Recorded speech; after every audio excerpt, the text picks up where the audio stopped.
Welcome again students. आज हम देख रहे हैं फर्स्ट लॉ ऑफ थर्मोडायनेमिक्स। इससे पहले की वीडियो में हमने देखा था इंटरनल एनर्जी या इंट्रिंसिक एनर्जी।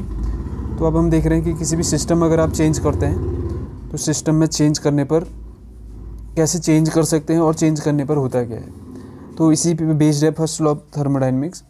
तो होता क्या है फर्स्ट लॉ ऑफ थर्मोडायनेमिक्स में, जैसे आप क्या ले रहे हैं, कोई सिस्टम ले रहे हैं, ठीक है। स्टार्टिंग में एक सिस्टम लिया था, तो आपने इस सिस्टम की इंटरनल एनर्जी स्टार्टिंग में सपोज थी U1, ठीक है, U1 इंटरनल एनर्जी है।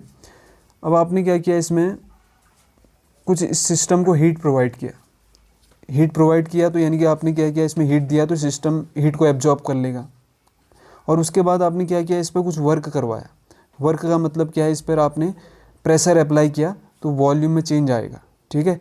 तो उसी को हम वर्क बोलेंगे यहाँ पर। अगर वॉल्यूम में चेंज आ रहा है, प्रेशर वॉल्यूम वर्क बोलते हैं, तो वो वर्क भी क्या है, उसकी इंटरनल एनर्जी को इंक्रीज़ कर देगा, ठीक है।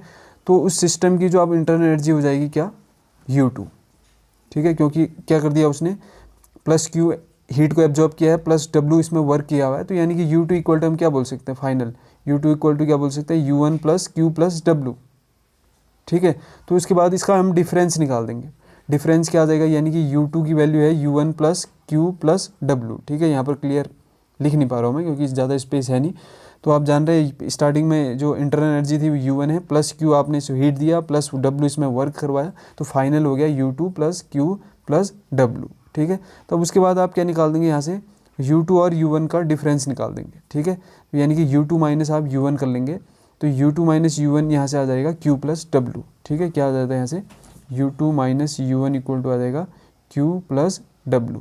यानी कि इंटरनल एनर्जी में जो चेंज आया किसके इक्वल आया है, Q प्लस W के इक्वल है। यानी कि डेल्टा U कह सकते हैं इसको। Change in internal energy equal to होता है Q प्लस W। तो ये है mathematical statement of first law of thermodynamics. तो क्या बोलता है first law of thermodynamics, that energy can neither be created nor be destroyed, ठीक है, although it can be converted from one form to another. यानी कि आप डिस्ट्रॉय भी नहीं करेंगे और क्रिएट भी नहीं करेंगे, लेकिन एक फॉर्म से दूसरे फॉर्म में कन्वर्ट कर सकते हैं। तो यहाँ पर भी आपने यही किया कि यहाँ पर आप देख रहे हैं कि जो Q प्लस W है, ठीक है, यानी कि जो हीट और आपने वर्क करवाया तो वो कहीं पर भी डिस्ट्रॉय नहीं हुआ है और नहीं वो क्रिएट, यानी कि कोई ऐसी एनर्जी यहाँ से क्रिएट नहीं होती है।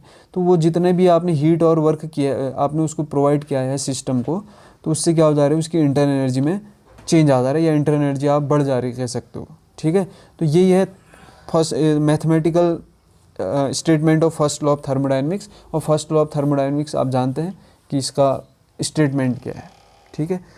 तो ये कहीं इसका कोई थ्योरेटिकल हमारे पास प्रूफ है नहीं फर्स्ट लॉ ऑफ थर्मोडायनेमिक्स, क्योंकि ये बेस्ड होता है ह्यूमन एक्सपीरियंस पर, ठीक है। और ये जो ह्यूमन एक्सपीरियंस है अभी तक वायोलेट नहीं हुआ है।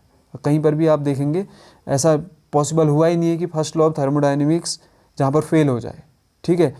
क्योंकि हम देखें इसकी वैलिडिटी क्या हो सकती है, यानी कि किस आधार पर हम बोल सकते हैं कि first law of thermodynamics valid है अभी तक। तो इसका रीज़न है, देखो अभी तक कोई ऐसी मशीन अभी तक बनी नहीं है जहाँ पर कोई एनर्जी का प्रयोग किए बिना हम कोई वर्क करवा पाएँ, ठीक है। यानी कि कोई एनर्जी का एक्सपेंडिचर हो ही नहीं और वर्क हो जाए, ठीक है। कुछ ना कुछ आपको फ्यूल देना पड़ेगा, एनर्जी देनी पड़ेगी ताकि वो वर्क में कन्वर्ट हो जाए, ठीक है। तो इतना याद रखना। तो जो फर्स्ट लॉ ऑफ थर्मोडायनेमिक्स क्या बोलता है, चेंज इन इंटरनल एनर्जी, ठीक है, change in internal energy delta U equal to क्या होता है, Q प्लस W के। अगर सिस्टम में आप Q हीट एब्जॉर्ब करा रहे हैं और W वर्क उस पर करा रहे हैं, तो वो जितना भी आपने ये चेंज किया है या आपने Q हीट दिया है या वर्क करवाया, ये किस में कन्वर्ट हो जाएगा, इंटरनल एनर्जी में आ जाएगा, ठीक है। अब होता क्या है कि यहाँ पर एक साइन कन्वेंशन आता है कि वर्क किसने किया है, वर्क सिस्टम ने किया है या वर्क सिस्टम पर हुआ है। एक चीज़ याद रखना, तो यहाँ पर साइन कन्वेंशन क्या बोलता है कि जब भी आप वर्क सिस्टम पर करवा रहे थे, यानी कि सराउंडिंग ने वर्क किया है सिस्टम पर, ठीक है। If work is done on the system, done on the system, तो उस केस में वर्क डन किस पे किया गया है, सिस्टम पर। तो उस केस में जो वर्क होगा वो पॉजिटिव होगा, ठीक है।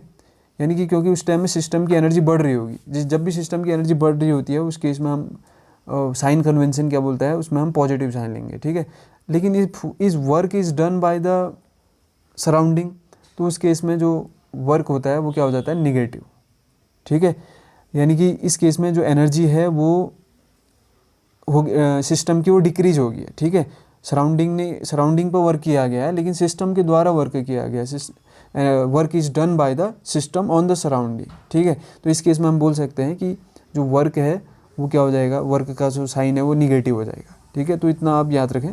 तो यहाँ पर साइन कन्वेंशन दिया हुआ है कि जब भी, एक बेसिक ये याद रखना है कि जब भी एनर्जी बढ़ रही होती है सिस्टम की, तो हम साइन कन्वेंशन के हिसाब से पॉजिटिव साइन लिखते हैं, चाहे वो वर्क हो चाहे वो हीट हो। और अगर वर्क यानी कि जिस टाइम एनर्जी डिक्रीज हो रही होती हो सिस्टम की, तो उस टाइम हम क्या लेते हैं, साइन माइनस लेते हैं हीट और वर्क के लिए। तो इतना आपको क्लियर हुआ होगा। तो नेक्स्ट टॉपिक में हम देखेंगे फर्स्ट लॉ ऑफ थर्मोडायनेमिक्स से रिलेटेड कुछ क्वेश्चन देखेंगे और वर्क करवाएंगे, अलग अलग प्रकार के वर्क देखेंगे, ठीक है। और आइसोथर्मल चेंज देखेंगे, रिवर्जिबिलिटी देखेंगे। तो मिलते हैं अगली वीडियो।